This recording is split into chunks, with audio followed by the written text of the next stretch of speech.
नमस्कार, मैं जितेंद्र कुमार। अभी आप देख रहे हैं मैं बीकानेर के ये म्यूजियम गार्डन के नाम से मशहूर है और यहाँ मैं लोग बाग से थोड़ा मिलने, खास करके यहाँ के स्थानीय मुद्दा पे बात करने और इसके बारे में जानने की मैं प्रयास करूँगा। यहाँ ऐसे में हमारे स्थानीय लोग क्या नाम है? आप बैठो ना हो नहीं यार, तो इनसे हम ज़्यादा विस्तृत रूप से अगर बताने हो तो जाहिर सी बात है कि स्थानीय लोग की यहाँ थोड़ा सा महत्व हो जाती है। थोड़ा आप नाम बताएं। घनश्याम मोदी। एक तो मोदी जी आपका नाम है, लेकिन सच्चाई ये है कि पूरे देश भर में मोदी का डंका बज रहा है। ये तो जनता का आभार है, जनता ने पसंद किया है। लेकिन ऐसा नहीं होना चाहिए। क्यों नहीं होना चाहिए? जब क्वालिटी है, काम करेगा तो आदमी पूछेगा ना। क्वालिटी होगा तो विपक्ष का भी तो होना जरूरी है। विपक्ष तो है, विपक्ष कहाँ विपक्ष? कोई विपक्ष अपने खुद के मतलब उसकी वजह से डाउन हो रहा है, हमारी वजह से थोड़ा डाउन हो रहा है। उसके खुद के लक्षण ऐसे ही हैं, लेकिन वो अपने सिद्धांतों से भटक रही है। लोकतंत्र में ये ठीक नहीं है। ये लोकतंत्र में ठीक नहीं है, आपकी बात मैं मानता हूँ, लेकिन अब कोई जानबूझ के अपने पाँव पर कुल्हाड़ी मारता है, उसके लिए क्या करेंगे हम? अच्छा, मैंने ऐसा लग रहा है कि कांग्रेस चाह रही है कि हम बिल्कुल न रहें। खुद के पाँव पर कुल्हाड़ी मारे, हर बात में उसने नेगेटिव बात की। कंपनी, फैक्ट्री, बहुत सारी चीज़ें उसने दिया है। क्या नहीं दिया आपके 70 सालों में? जो है आप कहाँ से कहाँ पहुँच गए? एक दिया है। एक तो ये होता है कि आप एक अभी भ्रमण पत्र हम धीरे चल रहे हैं, एक आदमी भाग के चलता है, एक मीडियम थोड़ी स्पीड से चलता है, फर्क पड़ता है ना उसका। तो वो धीरे धीरे चलते रहे और हम थोड़ी स्पीड से चल रहे हैं, ये फर्क पड़ रहा है। लेकिन एक चीज़ मैं समझ नहीं पा रहा हूँ, चूँकि आप बीकानेरी हैं जी, और मैं देख रहा हूँ कि नगर निगम थोड़ा सा साफ सफाई में कहीं ना कहीं ढिलाई है। एक नगर निगम की बात नहीं है, समस्त प्रशासनिक अधिकारी जो हैं अब तक ढीले चल रहे थे जी। अब मुझे लगता है कुछ प्रशासन में एक्टिवनेस आ रही है, क्योंकि जब विधायक स्वयं विभागों में पहुंचेंगे, हॉस्पिटल में पहुंचेंगे, तब प्रशासनिक अधिकारियों को एक्टिव होना पड़ेगा। अब तक प्रशासनिक अधिकारियों को चिंता ही नहीं, अपने ऑफिस में बैठ के एसी में बैठे हैं, साइन करके पैसे ले रहे हैं और पब्लिक की परवाह ही नहीं है।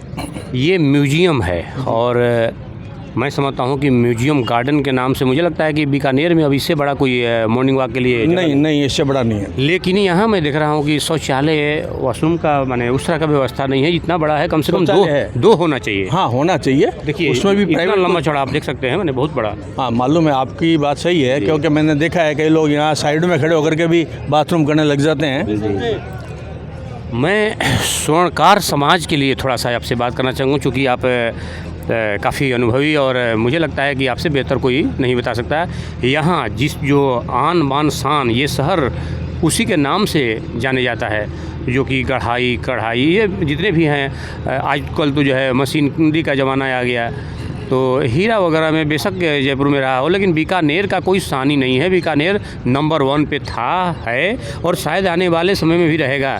लेकिन इसमें जो है, चूँकि मोदी जी ने कहा था कि सूरत वालों को भी आगे बढ़ाना है, गुजरात वालों को भी आगे बढ़ाना है, तो ऐसा तो नहीं कि बीकानेर का थोड़ा सा पीछा रह जाए। देखिए साहब, बीकानेर के लोग सूरत में, बम्बई में और मद्रास में सब जगह काम करते हैं, विदेशों में। हाँ, विदेशों में भी काम है। लेकिन दुर्भाग्य इस बात का है कि जब तक प्रशासनिक अधिकारी या राजनेता इसमें सहयोग नहीं करते हैं, तब तक कोई भी चीज़ आगे नहीं बढ़ सकती। इसके लिए राजनेता जिम्मेवार हैं, क्योंकि राजनेता कोई चाहता ही नहीं कि बीकानेर का विकास हो। सब अपने अपने घरों में बढ़ने में लगे हुए हैं। बीकानेर की बहुत बड़ी समस्या है जो आज तक लोग हल करना ही नहीं चाहते। ये कोर्ट गेट का एक नासूर है, कोर्ट गेट हमारे लिए, तो दिन में 10 बार बंद होता है, 20 बार बंद होता है और पब्लिक बहुत परेशान होती है। यहाँ तक कि कई लोग मर भी जाते हैं उस फाटक में उलझ करके, लेकिन उसकी कोई परवाह नहीं है किसी को। और इस गर्मी में वहाँ खड़ा होना खांडे की धार जैसा है। फाटक वाला बहुत समस्या बिजोड़ है, बहुत बड़ी प्रॉब्लम। इसमें कांग्रेस के भी नेता रहे, बीजेपी के नेता रहे, लेकिन आज तक किसी ने जो है जनता के लिए कदम नहीं उठाया। इस समस्या का हल नहीं किया किसी ने भी। खाली बनती है, योजनाएं बनती है और वो ठंडे बस्ते में बंद होकर के रह जाती है। कभी राजनेता से अड़ के बैठ जाते हैं, कभी कोई आपका ये कानून का पिछली बार एक बार फाइनल हो गया था, तो हमारे एक बहुत बड़े यहाँ वकील हैं आर.के. दास गुप्ता जी, उन्होंने आत्मदाह का धमकी दे दी थी कि अगर बन जाएगा तो मैं आत्मदाह कर लूँगा। तो इस प्रकार की कई राजनीतिक समस्याएं भी आती है, तो वो एक बहुत बड़ी प्रॉब्लम है।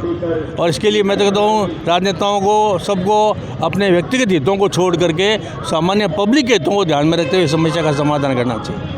सबसे बड़ा प्रश्न ये उठता है कि जो शहर का जो पहचान है, शान है, स्वर्णकार समाज, उसके लिए आज तक कोई ट्रेनिंग सेंटर या यहाँ पे व्यवस्थित माने बढ़िया हम व्यवस्थित नहीं देख पा रहे हैं। और कहीं ना कहीं ये बड़ा दुख की बात है, क्योंकि वो सभ्य समाज है और वो कभी अपने लिए मांगा नहीं और कभी दबंगई भी नहीं की। लेकिन जाहिर सी बात है कि अगर बच्चा नहीं रोता है तो माँ दूध नहीं पिलाती है। तो ये कहीं ना कहीं ये सरकार को ध्यान देने की ज़रूरत है उनके लिए, चूँकि पोल्की से बना हुआ जो नग हैं या जो भी हम देख रहे हैं, तो उसका मैंने देखा कि नीता अंबानी ने भी काफ़ी उसका चर्चा की थी और मुझे लगता है कि काफ़ी उनके भी मैंने दीवाने हैं।